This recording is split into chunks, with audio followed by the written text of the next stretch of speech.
But now someone with a sharp set of eyes has noticed perhaps a mistruth in the Oprah interview. Here it is. She has a blanket that sits across her knees for warmth, and it was chilly. And she was like, Meghan, come on, and put it over my knees as well. Was the move about getting away from the UK press, because the press is, is everywhere, or was the move because you weren't getting enough support from the firm? Imagine if I told you that the most powerful woman in all of media, the one whose name alone commands respect, attention, and headlines, is now quietly regretting the single interview that became the defining moment of her career. That's right. Oprah Winfrey, the undisputed queen of sit-down interviews, the woman who can read people like an open book in a single glance, has privately admitted that she may have made the largest misstep in her broadcasting history. But here's the kicker. She didn't say it on stage, not in a prime-time interview, not even in a subtle comment on social media. It came out behind closed doors, whispered in private circles, buried in conversations far from public view. One line, quiet, heavy and loaded, about Meghan Markle, the Duchess of Sussex. I should have never trusted her. And that whisper, it didn't stay in the shadows. It erupted like wildfire, setting off a Hollywood reckoning that nobody could have anticipated. Tonight, we're digging into nearly 3 years of secrets Oprah kept locked away. And the aftermath, now rocking Meghan Markle's world, is massive, personal, and scandalous. For almost 3 full years, Oprah stayed completely silent. No red carpet comments, no casual remarks to reporters, not even the whispered tidbits insiders often let slip. That silence wasn't just notable, it was deafening, especially considering the fact that she welcomed Meghan into her Montecito garden, handed her a global platform, and let her speak freely, unedited. So this was Meghan's very first outing with the Queen. It happened right after her wedding to Prince Harry, and it was obviously extremely important and a significant occasion because it was her first outing with... Unrestricted and untimed, Meghan cried. She made accusations. She reshaped her story in front of millions worldwide, and Oprah let it happen. At the time, people called it historic, a cultural earthquake, a landmark interview that seemed to change everything. But behind that calm, polished exterior, insiders say cracks were forming almost immediately. Even back then, whispers circulated that Oprah sensed something wasn't quite right. Fast forward to July 25th, and new revelations now explain why Oprah began creating distance and why those early cracks have now blown wide open. According to producers tied to the infamous special, Oprah's doubts began practically as soon as filming wrapped. She had invited Meghan and Harry to share their truth, but what she reportedly saw off-camera reportedly shook her more than anyone expected. A former Harpo assistant revealed that Oprah confided to her inner circle just days after the broadcast. This wasn't journalism. This was PR. I handed them the mic and they ran with it. Soon, fact-checkers began picking apart inconsistencies. Palace aides quietly leaked receipts, complicating parts of the narrative. Public opinion swung back and forth. But Oprah, she stayed silent. And that silence wasn't accidental. It was deliberate, calculated. Oprah doesn't publicly express regret without reason, and according to insiders, that reason started building the moment the cameras stopped rolling. Now, you might assume the story ends there. Oprah regrets a risky interview and moves on. Not even close. This was far bigger than a single controversial sit-down. This time, do this for my family. This is not a surprise to anybody. It's really sad that it's got to this point. But I've got to do something for my own mental health, for my wife's, and for Archie's as well, because I could see where... It hit Oprah on a personal level, and what she allegedly discovered behind the scenes could completely change the way you view that entire interview forever. Most viewers never noticed subtle shifts in Oprah's behavior that night. The hesitation in her answers, the unusually long pauses she allowed to hang in the air. Insiders now claim those weren't gestures of politeness, they were doubt creeping in, live and unfiltered, and all of it traces back to one scene that looked completely harmless to millions watching at home. Meghan's chickens, the rustic little coop, the simple wire fencing, the sign reading Archie's Chickens. all freshly painted just days before filming. On camera, it was charming. Behind the scenes, it was allegedly the first moment Oprah started questioning everything. According to a former CBS affiliate editor, Oprah watched the final cut 2 days before it aired. First viewing, complete silence. Second viewing, her unease grew. "This won't age well," she reportedly muttered to a producer. And here's the twist. It wasn't the major royal accusations or drama that triggered her concern.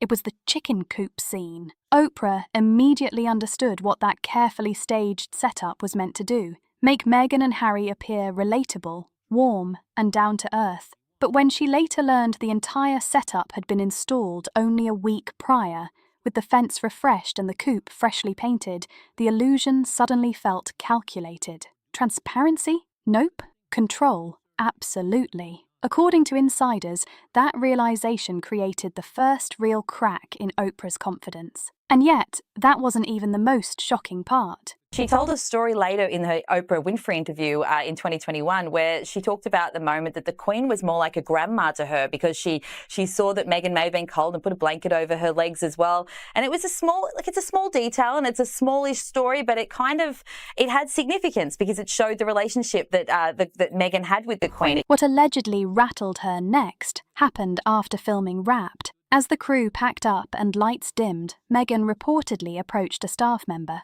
not to say thank you, but with a request that raised immediate eyebrows. "Just make sure I get a look at the final edit. Oprah will understand." The assistant, stunned, relayed the message straight to Harpo's executive producer, who in turn informed Oprah herself. Oprah's reaction: fast, firm, and unyielding. "Absolutely not. This is my platform, not Buckingham's, not Meghan's. No guest, even presidents or global leaders, had ever asked for editorial control like that before." But the requests didn't stop there. Later that evening, an intermediary allegedly followed up on Meghan's behalf, insisting the final framing align with her truth. That phrase reportedly irritated Oprah more than any public criticism ever could. For decades, Oprah's reputation was built on authenticity, raw conversations that cut straight through PR spin. Now, this once-in-a-lifetime interview was suddenly being treated like a controlled media project. Insiders say Oprah's trust began fading immediately, and she started quietly creating distance from Meghan. Then, another bombshell hit. Just days after the interview aired, as social media erupted, Oprah received a text from her close friend, Gayle King. At first, Gayle wrote, "You weren't the only one she worked. Just wait." Oprah assumed this meant executives or producers. Want him to be a prince or a princess, not knowing what the gender would be, which would be different from protocol, and that he wasn't going to receive security. What? What has been noticed now from that clip is you can actually see from sort of a more of a bird's eye view the Queen with the blanket on her legs in the car on that day. And it's a little difficult to make out very clearly, but it does look like the Queen only put the blanket on her own lap. And again, it seems like a small detail, but it does speak to the relationship. But then Gayle clarified. Meghan had pitched the exact same concept to her first, almost word for word, a documentary-style project, a 3-part redemption story covering Meghan's life after royalty, motherhood, and philanthropy. The overlap reportedly stung.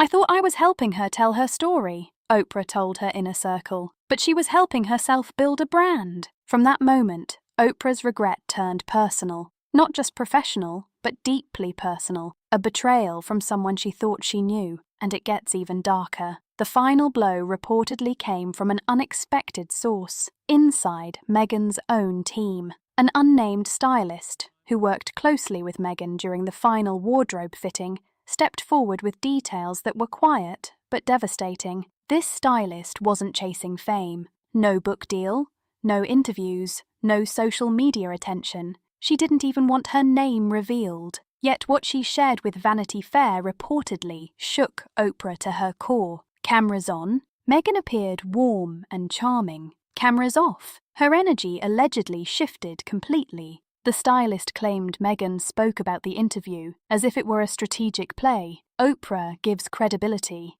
I give the story. That's the trade. And here's the kicker. Meghan reportedly laughed about how easy it was to manipulate the mood on camera. All I had to do was pause and look sad. Oprah would fill the silence. For a woman whose career was built on safe spaces, honesty, and vulnerability, that revelation reportedly cut deeper than any criticism ever could. But it doesn't stop there. Someone close to Prince Harry allegedly tried to warn Oprah before the interview even began. About 3 weeks prior to filming, she reportedly received a private message, not from media gossip, not palace staff, but from a longtime friend within Harry's inner circle, someone notorious for staying completely out of public attention. The message, short, polite, but chilling. Please tread carefully. The stage was already set, and Oprah reportedly realised this wasn't just an interview, it was a performance, and she may have been played from the very start.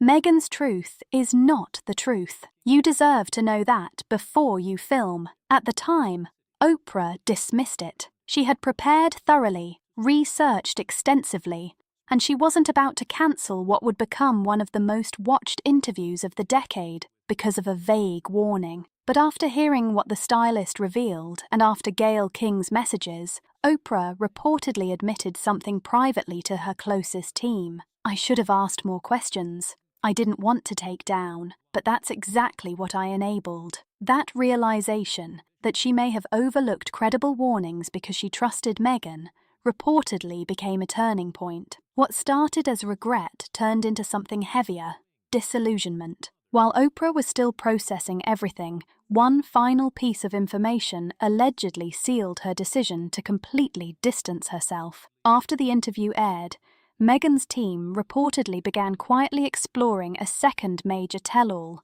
another platform, another round of revelations, another headline moment. Insiders claim the pitch included the phrase that Oprah wasn't enough. That single sentence reportedly left Oprah feeling used, not just disappointed, but strategically outmaneuvered. She realized she may have been positioned not as a trusted interviewer, but as a stepping stone, a launchpad for the next chapter of Meghan's public image, a tool to build momentum for what came next. And it was at that exact moment, just after 6 p.m., that Oprah reportedly picked up the phone. She wasn't calling Meghan, and she wasn't calling Harry. She was calling her longtime executive producer. Her voice, according to sources, sounded calm but unshakably firm. "I want it on the record," she said. "No more Meghan, no more Harry, we're done." When asked what changed, Oprah allegedly responded with real disappointment. "I opened my platform in good faith.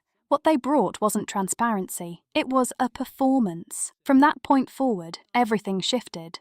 Not just for Oprah, but for Meghan Markle and her standing across Hollywood. What came next didn't arrive through dramatic headlines or public statements. It came through something far more damaging: silence, the kind that speaks louder than criticism. Invitations reportedly stopped appearing in Meghan's inbox. Her public relations team suddenly became unreachable. Producers who once praised her energy and influence started avoiding her team completely. One insider at a major streaming platform allegedly summed it up bluntly: "If Oprah's out, we're out. It's not worth the risk." Hollywood, the same industry that once celebrated Meghan as a symbol of modern royalty, was quietly pulling back, not with scandal, but with indifference. Because when Oprah signals a loss of trust, the entire industry ecosystem notices, and that ecosystem has a long memory. The moment that truly cracked Meghan's carefully built image reportedly happened weeks later at a high-profile Hollywood charity gala, where reputation can make or break careers. Meghan arrived expecting to be welcomed as a major figure, moving confidently through the VIP area. But 3 A-list actresses, all former acquaintances, allegedly turned away when she approached. One reportedly whispered to an assistant, "Tell her I'm not available for photos tonight." Then came the moment insiders say hit hardest. At her assigned table, Meghan noticed an empty chair beside her, reserved for Viola Davis. But Viola never appeared. Sources say she quietly requested to be moved after learning Meghan would be seated next to her. Meghan reportedly understood the message. Behind the scenes, whispers evolved into open conversations, which hardened into a reputation that wasn't easy to shake. This wasn't just one uncomfortable evening, it was the start of a bigger unravelling, a subtle but undeniable shift in how Hollywood viewed her. In the weeks that followed, Meghan allegedly tried multiple ways to regain control: quiet outreach to mutual friends, carefully worded messages sent through publicists, even indirect attempts to reconnect with Oprah's circle. But responses were reportedly cold or non-existent. According to a producer close to Oprah, one final message was passed through a mutual contact, short, direct, and impossible to misunderstand. Trust once broken doesn't get airtime. That reportedly landed harder than any tabloid story or late-night joke. For Meghan, the real damage wasn't public criticism. It was being cut off from the very network she believed she had mastered. The influence she thought she had wasn't as solid as she believed. Hollywood relationships aren't just about talent, they're about trust and alliances. Once alliances start cracking, the fall can feel sudden and brutal. Insiders say Meghan leaned more heavily on her inner circle, especially Prince Harry, trying to regroup and figure out their next move. Even within their professional teams, tension reportedly grew. One former consultant described the atmosphere as constant damage control, with meetings focused less on new opportunities and more on fixing spiraling perceptions. Meanwhile, Oprah Winfrey wasn't making any public statements, and that silence spoke volumes. Hollywood watches who Oprah supports, and even more, who she distances herself from. One executive said, "When Oprah steps back, people read between the lines. Nobody wants to be on the wrong side of that." Potential partnerships that once seemed guaranteed reportedly slowed or quietly disappeared. Meetings were postponed, contracts stalled, public enthusiasm cooled. For Meghan, frustration reportedly grew because she had done exactly what modern media rewards: telling her story, building her brand, creating attention.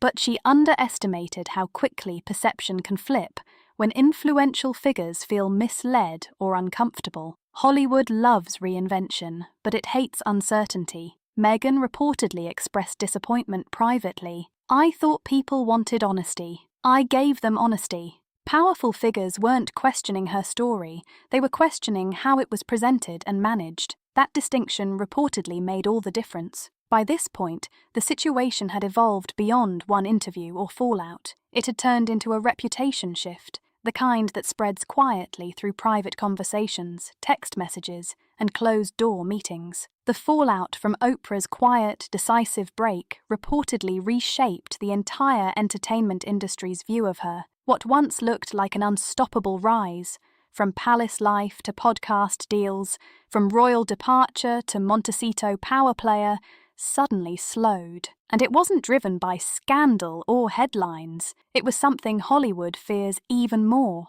irrelevance. PR firms that once competed to represent Meghan began reconsidering involvement. Studios that had quietly shown interest stopped scheduling meetings. Streaming platforms that hoped for another major Meghan moment reportedly placed proposals on hold. Insiders kept pointing back to one reality: when Oprah Winfrey, one of the most influential figures in media, pulls back support, others notice immediately. Hollywood doesn't just follow trends, it follows power. For Meghan, the impact reportedly went deeper than many understood. She had handled criticism before, but this situation was different. It wasn't loud, public, or easy to respond to. It was quiet rejection, unanswered emails, postponed meetings, and projects that slowly disappeared. Even some supporters reportedly became more cautious, concerned about being linked to someone now described as difficult